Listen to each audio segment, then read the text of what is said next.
Welcome to the final episode in a 5-part series from one of America's best road trip destinations, the Eastern Sierra. Coming up in this video, we camp amongst unique rock formations and Hollywood film history. It's time to wash away 4,000 miles of road grime. We're hitting the reset button at an RV park, visiting the local welder, and then I crashed the drone. I'm Rebecca, and this is Ben. We're a couple of Alaskans with the dream of driving our expedition vehicle around the world. Unfortunately, COVID has closed international land travel, so we're making the most of things in our home country until the borders reopen. These films are produced with your support, the Outliers YouTube community. Click join on our channel for early video releases, exclusive content, increased engagement, and so much more.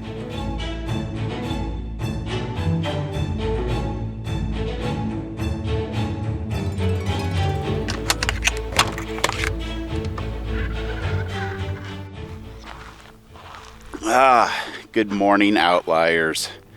It is a beautiful day here, literally at the base of the Eastern Sierra. Oh, wow. Shower day, so that's always good. Nice and clean. This is also the last day that we're going to be in the Highway 395 Eastern Sierra area. Spent a wonderful weekend here at the Alabama Hills. Did something we probably should do a little bit more of. We took time for ourselves, closed the computers, and got some food from the grocery store, made some nice home-cooked meals, took some nice hikes. Like, seriously, this terrain is so much fun to go walking around in. You could, I don't want to say get lost, but you could have a lot of fun here for weeks upon end and never take the same route twice. But yeah, this is it. The last video in our Eastern Sierra series. It's been a lot of fun. On a positive note, we're at some really cool rock formations right now. I'm not gonna promise anything between here and there, but the destination is another set of really cool rock formations. Situated on BLM land with Owens Valley to the east and the Sierra to the west, Alabama Hills is not just a really cool set of rocks, they are so much more. The Alabama Hills came to be 100 million years ago, during the same uplifting event as the Sierra Nevada. Through eons of erosion, these volcanic rocks came to be what they are today. And what are they? Well, the Alabama Hills is a great place to have good old-fashioned fun. Along with really cool campsites next to the rocks, it's a great place to off-road, hike, and go mountain biking. The history of how its name came to be is especially interesting during the social times that we're living in. California miners and Confederate sympathizers named the Alabama Hills after the CSS Alabama, a Confederate warship famed for its exploits attacking Union merchant and Navy ships during the Civil War. On a lighter note, there's Hollywood film history in the Alabama Hills. Everything from old westerns such as The Lone Ranger to modern cinema like Iron Man have been filmed here. The main road through the dispersed camping area is aptly named Movie Road. Given its close proximity to population centers, it can get pretty busy here. I'd guess there are about 100 really cool campsites in the area. The big rig-friendly sites are easy to find on the flats. 4x4 is not required to venture down the side roads, although the closer you get to the rocks increases your odds of having to turn around in a tight place. If you have a smaller vehicle, drive around and explore until you find the perfect site. And don't worry, you won't get stuck unless you do something stupid. If you have a vehicle with high clearance and 4x4, there are dozens of spectacular small campsites nestled in between the rocks. It's an easy trip to town from the Alabama Hills. Lone Pine and Highway 395 are a short 2.5-mile drive down the hill. Versus turning right and going up to Whitney Portal at the base of the country's tallest mountain, in the lower 48 that is. We have about 4,000 miles of Alaska to the Eastern Sierra road grime that needs to be washed off, and conveniently, there's a car wash with RV bays in town. It's nice to rinse off the solar panels, and I'm sure we encountered road salt that needs to be washed off with high-pressure soap. I'm not too particular about water spots, so we'll let Denny air dry. Alrighty, headed a little further south down the 395.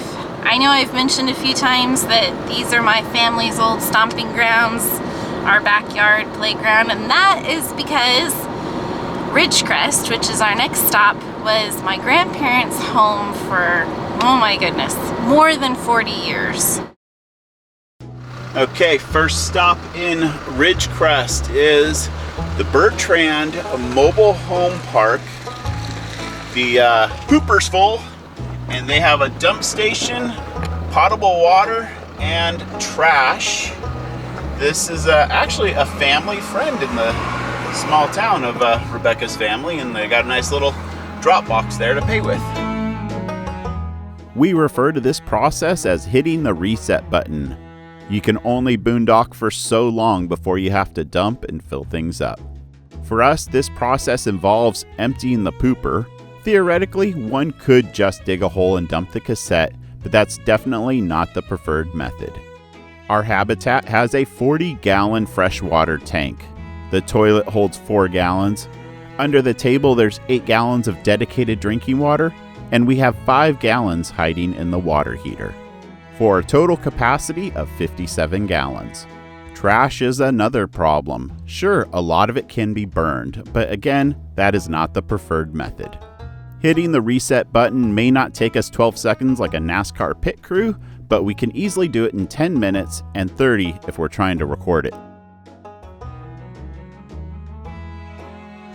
Okay, next errand is a stop at the welding shop. We're in luck. Hopefully this won't take too long. A couple of videos ago, we stopped for lunch in Benton at a little cafe to go kind of place.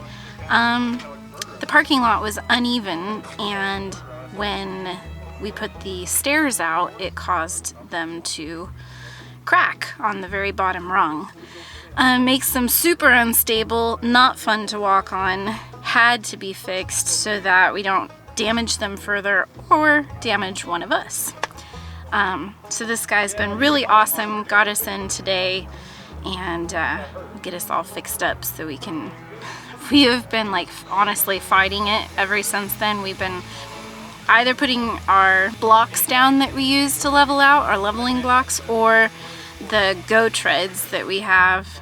We've been putting one of them underneath the stairs so that there's something stable to hold them, but it's still not too much fun. So this will be great to get it fixed. Thank you, sir. Yes, sir. Appreciate it. Yeah, thank you. Thanks so much for getting us in. That was seriously so kind and generous of Mike.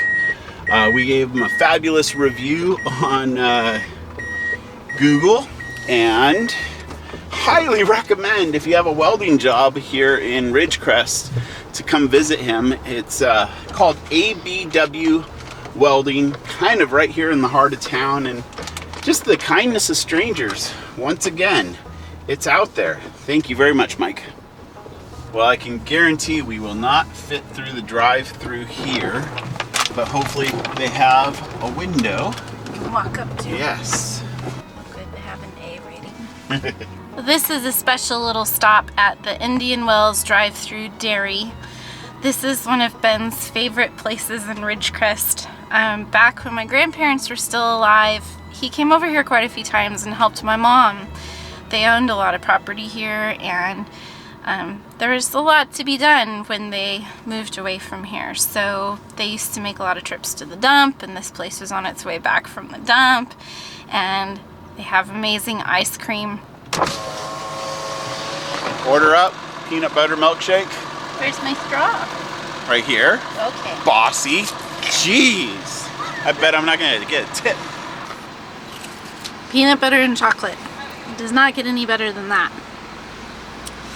So I think we're pretty much done with chores in Ridgecrest. We have one last stop to make before we leave town though.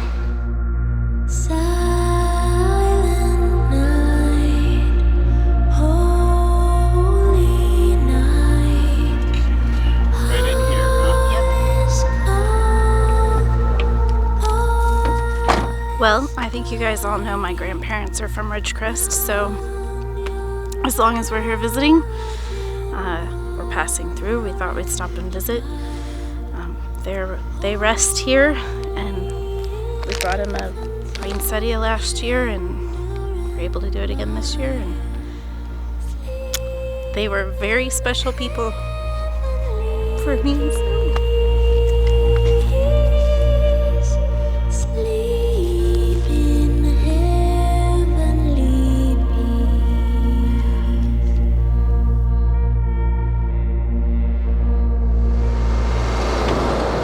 Okay, well the day really has gotten away from us. It's 3:10 in the afternoon and we're gonna head out to Trona Pinnacles and look for a campsite.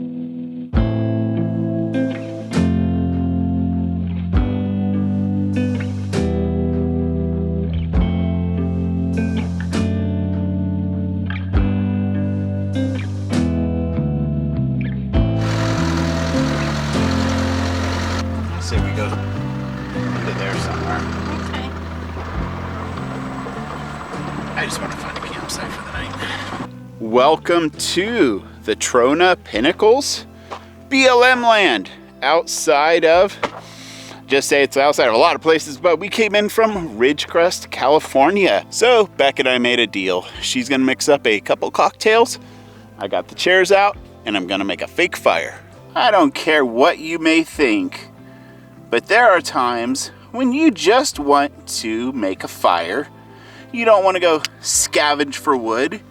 You just want to chill out. Nothing like a gin and tonic. Mm-hmm. What do you think of this view?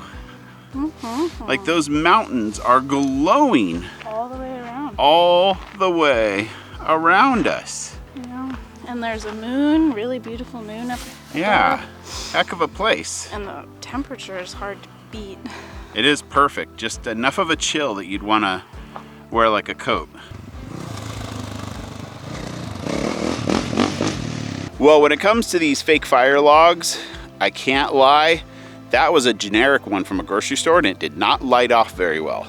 So in our, trials with this fake fire thing, the Duraflames seem to respond best. We're gonna call it a night and enjoy our cocktails next to our faux fire. We'll see you in the morning. Salud. Another day in the books.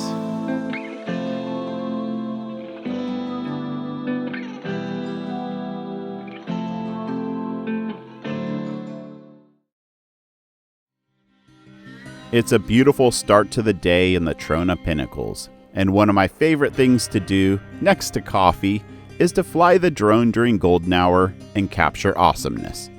This is once again a BLM dispersed camping area located 30 miles east of Ridgecrest. Similar to the tufa of Mono Lake, these pinnacles rise 140 feet out of the Searles Dry Lake Basin. During the Pleistocene age, this area was under 640 feet of water. And, like the Alabama Hills, movies such as Star Trek V and Planet of the Apes 2001 have been filmed here. Then this happened. Well, I guess it was my turn, and I did it one better than Rebecca did last week. This drone is now trash. You know, I used to maybe get a little stressed about stuff like this, but we have learned to insure our camera equipment, number one, and it's a cost of doing business. If you're out here flying this thing, getting all the really cool shots and the really cool angles, well, you're taking some chances and stuff like this happens. And also, we have a redundant drone. It may not be a Mavic Pro, but it's a Mavic Mini, and it will capture footage for us in the interim. But unfortunately, this one is toast. I will be able to save the Polar Pro ND filter things. And let's see, one set of the 4 props is good.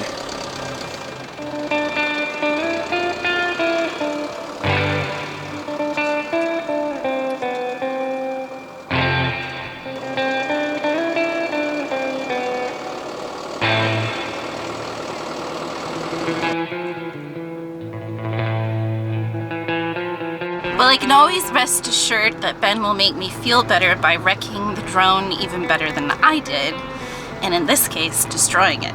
Because I felt pretty bad last week after I hit the truck, but at least I didn't wreck it beyond repair the way he did this morning. Anyway, I guess it couldn't have happened at a better time, because this is the end of our 395 Eastern Sierra High Desert series. And I hope you guys have had as much fun on this trip as we have. I guarantee we're gonna be back here, but right now it's time to my mom's backyard in Southern California for some family time. Thank you for joining us on our Eastern Sierra Highway 395 video series. Every time we come here, I leave feeling like we barely scratched the surface. Coming up in our next video, who the heck knows? That chapter of life hasn't been written yet when I edited the series. We always like to thank our Outliers community for supporting production of these videos. You guys are the best. Click join on our YouTube channel for early releases, exclusive content, increased engagement, and so much more.